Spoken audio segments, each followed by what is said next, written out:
kind to you first. We must first be kind to ourselves before we are kind to others. Because we only understand kindness once we cultivate it within. Once we cultivate it in relation to how we appreciate ourselves. And somebody who is not kind to themselves does not know their true value, does not appreciate the unique personality that they are, that has come into this world through a long string of events along human history and planetary history and universal history to reach a single individual which is entirely unique to a certain moment in time.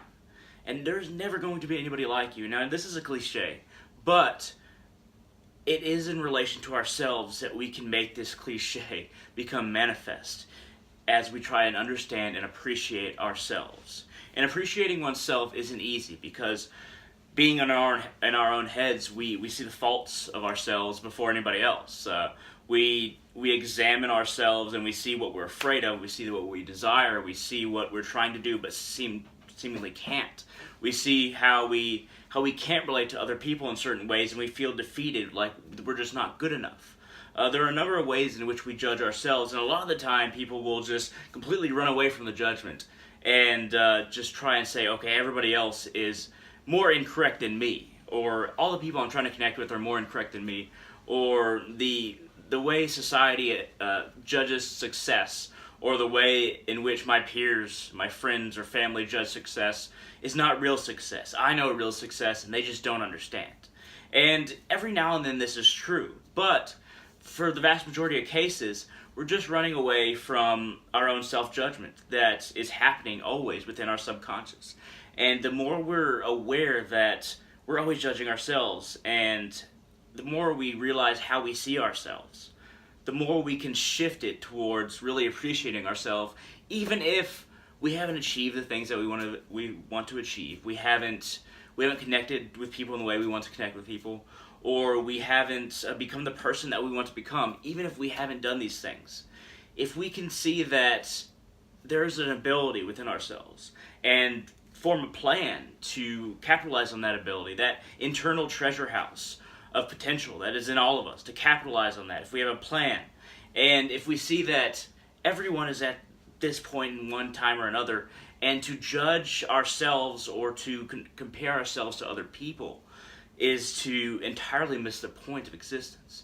We must compare and judge ourselves based on where we were and try to move forward from that. And when I say judge ourselves, the proper way to judge yourself is just say, okay, I didn't do good this week or this day or this month, I didn't do good this year, but here's the next step that I take. Don't say, oh, well, my friend has taken all these steps and he's so much better than me.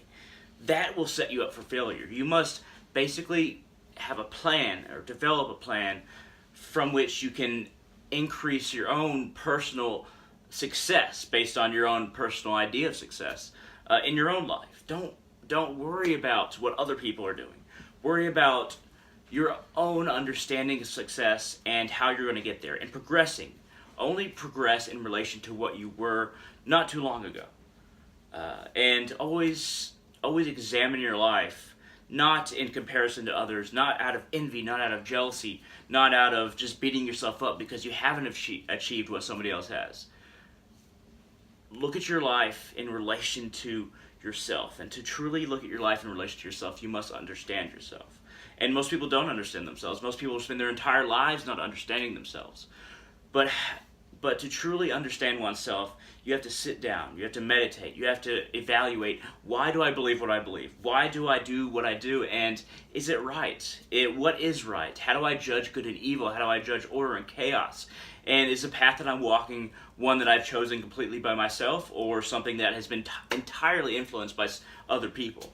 And if it is influenced by other people, is that okay? Look at yourself. Find where your baseline is and what you believe your success baseline is based on all of these factors, and just move forward again and again and again. And even if you believe that you're well-founded in your beliefs and that your beliefs are correct, find how you can improve from where you're at, not where other people are, from where you're at. But thank you very much for watching. I hope this has been a little bit interesting. If it has been, feel free to hit that thumbs up down there. It really helps the channel. And if you have any questions or comments, feel free to just shoot it down in the comment section below. But thank you very much for watching, and love you first. Love you first.